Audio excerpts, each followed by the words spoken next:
चलिए दोबारा रुक करते 24 मिनट में 24 बड़ी खबरों का। कश्मीर के साथ पूर्वोत्तर भारत के सामने दो बड़े सुलगते मसले हैं। देखिए अभी लेकिन हालात पर काबू होते नजर नहीं आ रहे हैं। सरकार को उम्मीद है कि जल्द ही वो वक्त आएगा जब दोनों जगहों से armed forces special power act को हटा दिया जाएगा। देखिए ये रिपोर्ट।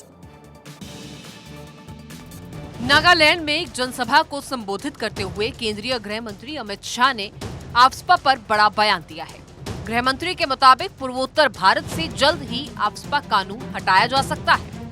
पूर्वोत्तर के राज्य में आफ्सपा को हटाने के लिए लंबे समय से मांग चली आ रही है। अब नागालैंड में तो पिछले साल दिसंबर में आफ्सपा को हटाने की मांग तब तेज हुई जब सेना की गोलीबारी में 6 लोगों की मौत हो गई थी। इसके बाद से ही नागालैंड में जबरदस्त हिंसा हुई, 8 लोग मारे गए। तो पूर्वोत्तर के साथ ही जम्मू कश्मीर में भी केंद्र सरकार बड़ा बदलाव कर सकती है। सेंट्रल गवर्नमेंट जम्मू कश्मीर से भारतीय सेना की वापसी का आदेश दे सकती है।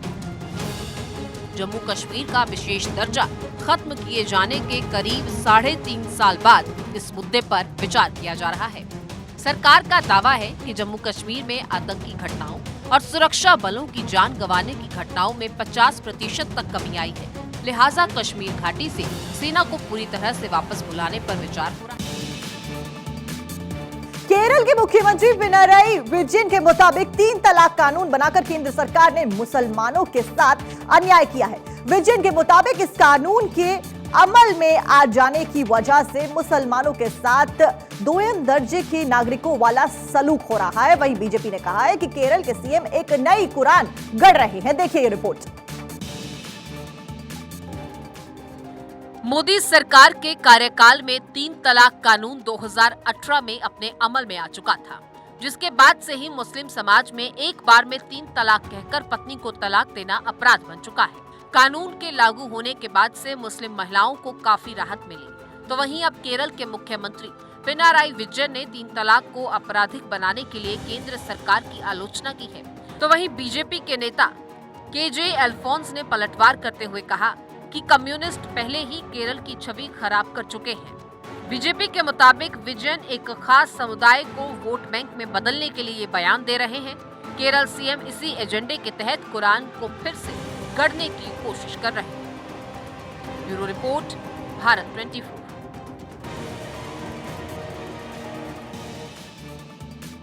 दारुल उलूम ने एक नया फतवा जारी करते हुए छात्रों के दाढ़ी काटने पर अब रोक लगा दी। आपको बता दें संस्थान के मुताबिक ऐसा करना इस्लाम विरोधी है। सेव करने वाले 4 स्टूडेंट्स पर नए फतवे की गाज भी गिर चुकी है। देखिए ये रिपोर्ट। इस्लामिक शिक्षण संस्थान दारुल उलूम ने नया फरमान जारी किया है, जिसमें कहा गया है कि संस्थान में पढ़ रहा कोई भी छात्र अपनी दाढ़ी नहीं कटवाएगा। अगर दाढ़ी कटवाता है तो उसे सीधे सस्पेंड कर दिया जाएगा। अब इस नए फरमान को लेकर सहारनपुर में फतवा भी चस्पा कर दिया गया है। इसमें छात्रों को अनुशासन में रहने की नसीहत दी गई है। नोटिस में कहा गया है कि यदि कोई छात्र दाढ़ी के बिना मिला तो उसे संस्थान से निकाल दिया जाएगा। दाढ़ी कटवाकर आने वाले छात्रों का दारुल उलूम में एडमिशन भी नहीं हो रहा। दारुल उलूम अपने इस फरमान को लेकर इतना गंभीर है कि 4 छात्रों को निष्कासित तक किया जा चुका है। चारों छात्रों ने दाढ़ी कटवा ली थी। हालांकि माफीनामा भी दिया गया, लेकिन दारुल उलूम के शिक्षा विभाग ने उसे स्वीकार नहीं किया। इससे पहले मुस्लिम महिलाओं के लिए भी दारुल उलूम देवबंद की ओर से एक फतवा जारी किया गया था। इस फतवे भारत की विकास की रफ्तार के विदेशी मुरीद हैं। रूस हो या फिर अमेरिका, हर दिल में भारत बसता है। भारत की युवा शक्ति अमेरिका में अपना लोहा मनवा रही है। अमेरिकी जहां शिक्षा के क्षेत्र में पिछड़ रहे हैं, वहीं इसका फायदा भारतीय नौजवानों को मिल रहा है। एक रिपोर्ट के मुताबिक आने वाले वक्त में अमेरिका की अधिकतर कंपनियों में भारतीय युवा आपको नजर आएंगे। विदेश में भारत का डंका बज रहा है। रूस हो या अमेरिका, हर कोई भारत के साथ कदम ताल करना चाहता है। जहां एक तरफ रूसी राष्ट्रपति व्लादिमीर पुतिन ने भारत से अपील की कि भारत उनकी एग्रीकल्चर टेक्नोलॉजी खरीदे, वहीं अमेरिका ने भी भारत को ध्यान में रखते हुए एक बड़ा सौदा किया। दरअसल अमेरिका में अगले साल राष्ट्रपति चुनाव है। इससे पहले बोइंग कंपनी ने एयर इंडिया के साथ 220 विमानों की करीब $34 अरब की डील डन की है। इस सौदे को बाइडेन का मिडिल क्लास को ध्यान में रखते हुए एक मास्टर स्ट्रोक माना जा रहा है। असल बात यह है कि बाइडेन का ये दाव अमेरिकियों से ज्यादा वहां रहने वाले भारतीयों के लिए फायदेमंद साबित होने वाला है। इसका सबसे बड़ा कारण है अमेरिकी छात्रों का पढ़ाई में पिछड़ना। न्यू स्टैनफोर्ड के एक रिसर्च के मुताबिक 2022-23 में 12वीं तक की कक्षाओं में 12 लाख कम दाखिले हुए। अमेरिका के कुल शिक्षितों में से 1/4 के पास ही कॉलेज की डिग्री है। दूसरी तरफ अमेरिका में हर साल लगभग 2.5 लाख भारतीय छात्र 4 साल का डिग्री कोर्स करते हैं, बाद में वही नौकरियां पाते हैं। Semi high speed train Vande Bharat express यात्रियों की पहली पसंद बन गई है। Vande Bharat express train 10 root पर लगभग पूरी क्षमता से फिलहाल चल रही है। इस साल के अगस्त तक 75 ट्रेन चलाने का लक्ष्य सरकार द्वारा रखा गया है। इसके लिए मोदी सरकार तेजी से रणनीति भी बना रही है और इसके लिए 3 और जगहों पर प्लांट लगाने का फैसला किया गया है। वंदे भारत ट्रेन आराम का दूसरा नाम। ट्रेन में एक से बढ़कर एक खूबियां। इस ट्रेन को मोदी सरकार ने तेजी के साथ पटरी पर दौड़ाने की योजना बनाई है। अभी तक 10 वंदे भारत ट्रेन की शुरुआत हो चुकी है और आने वाले दिनों में और भी वंदे भारत ट्रेनें दौड़ाने की योजना है। आत्मनिर्भर भारत के तहत मोदी सरकार ट्रेनों को रफ्तार देने में जुटी है। पहली बार इस ट्रेन को 15 फरवरी 2019 को प्रधानमंत्री नरेंद्र मोदी ने दिल्ली बनारस रूट पर हरी झंडी दिखाई थी। मुंबई से शिरडी के लिए 10वीं ट्रेन को इसी 10 फरवरी को शुरू किया गया है। निर्धारित लक्ष्य को समय से पूरा करने में जुटे रेलवे बोर्ड के सामने अभी सबसे बड़ी चुनौती इस ट्रेन के निर्माण को लेकर है। अभी तक सिर्फ चेन्नई स्थित इंटीग्रल रेलवे कोच फैक्ट्री में ही वंदे भारत ट्रेनों का निर्माण किया जा रहा है, मगर लक्ष्य को समय पर पूरा करने के लिए कई और जगहों पर निर्माण करने का फैसला किया गया है। चेन्नई की फैक्ट्री में अभी हर महीने 2 से 3 ट्रेनों का निर्माण किया जा रहा है। रेलवे का मानना है कि जब 3 अन्य फैक्ट्रियों में भी निर्माण शुरू हो जाएगा तो हर महीने कम से कम 10 से 12 ट्रेनें बनने लग जाएंगी।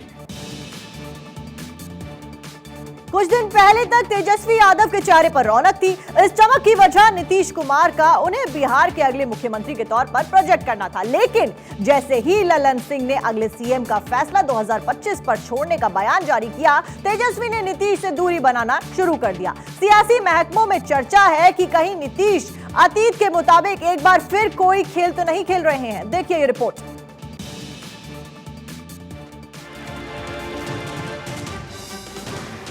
बिहार के मुख्यमंत्री नीतीश कुमार खुले मंच से ऐलान कर चुके हैं 2024 में महागठबंधन को तेजस्वी यादव लीड करेंगे। इसके बाद चारों तरफ यही संदेश गया कि महागठबंधन तेजस्वी यादव को सीएम प्रोजेक्ट कर अगले चुनाव में उतारेगा। लेकिन अब जेडीयू के राष्ट्रीय अध्यक्ष ने फिर से मुद्दे को गोलमोल घुमा दिया। ललन सिंह के मुताबिक चुनाव तेजस्वी की अगुवाई में लड़ा जाएगा, लेकिन मुख्यमंत्री का फैसला तो 2025 में विधायक ही करेंगे। जेडीयू अध्यक्ष की तरफ से आए बयान के बाद तेजस्वी यादव ने भी तेवर दिखा दिए। पटना में किसान समागम के दौरान नीतीश कुमार के बगल में डिप्टी सीएम तेजस्वी की कुर्सी खाली रह गई। तेजस्वी कार्यक्रम में 2.5 घंटे देरी से पहुंचे। कयास लगाए जा रहे हैं कि अब तेजस्वी यादव मुख्यमंत्री नीतीश कुमार से दूरी बनाने लगे हैं। नीतीश के अध्यक्ष की 2.5 साल के जवाब में राजद नेताओं ने भी तेजस्वी की ताजपोशी का दावा ठोक दिया। अमेरिका के राष्ट्रपति जो बाइडेन पोलैंड दौरे पर है। इससे पहले वो 20 फरवरी को अचानक यूक्रेन के कीव पहुंच गए और वहां से रूस के और राष्ट्रपति व्लादिमीर पुतिन पर जमकर उन्होंने निशाना साधा था। इसके बाद पोलैंड में बोलते हुए बाइडेन ने कहा कि यूक्रेन के लोगों में बहुत साहस है, हम मिलकर यूक्रेन की संप्रभुता की रक्षा करेंगे। ज़ेलेंस्की के साहस की तुलना करना कम होगा। नेटो ने रूस को अपनी ताकत दिखाई है। रूस की सेना ने युद्ध अपराध किया है। युद्ध करके यूक्रेन अभी भी आजाद है। जंग में रूस की कभी जीत नहीं हो सकती, ऐसा बाइडेन ने कहा। उसने सारी सीमाएं लांघी हैं। यूक्रेन पीछे नहीं हटेगा। हम यूक्रेन को हथियार उपलब्ध कराते रहेंगे। ये युद्ध पुतिन ने चुना, किसी और ने नहीं। बाइडेन ने कहा कि 1 साल पहले रूस के राष्ट्रपति पुतिन ने यूक्रेन पर अपने जानलेवा हमलों को अंजाम दिया। जब रूस ने यूक्रेन पर हमला किया तो पूरी दुनिया और पूरे लोकतंत्र की परीक्षा हो रही है। सबसे सामने एक सवाल खड़ा है कि क्या वो जवाब देंगे या दूसरी तरफ देखेंगे। 1 साल बाद हम जवाब, पता है हमें कि दुनिया ने जवाब दिया है और वो दूसरी तरफ नहीं देखेगी। पाकिस्तान में गुर्बत और गरीबी का साया इस कदर पड़ा है कि कटोरा छाप मुल्क कंगाल हो गया है, लेकिन फिर भी वहां की सरकार और हुक्मरान अपनी अकड़ में कहीं कम पड़ते नजर नहीं आ रहे हैं। कहते हैं ना कि रस्सी जल गई और एटम नहीं गई। इस पर पाकिस्तानी कवि अनवर मकसूद ने कराची लिटरेचर फेस्टिवल में फौज और सरकार की जमकर क्लास ली है। इतना ही नहीं, शायर मकसूद ने हिंदी फिल्म पठान के बहाने इमरान खान पर चुटीले अंदाज में जमकर प्रहार किया। देखिए।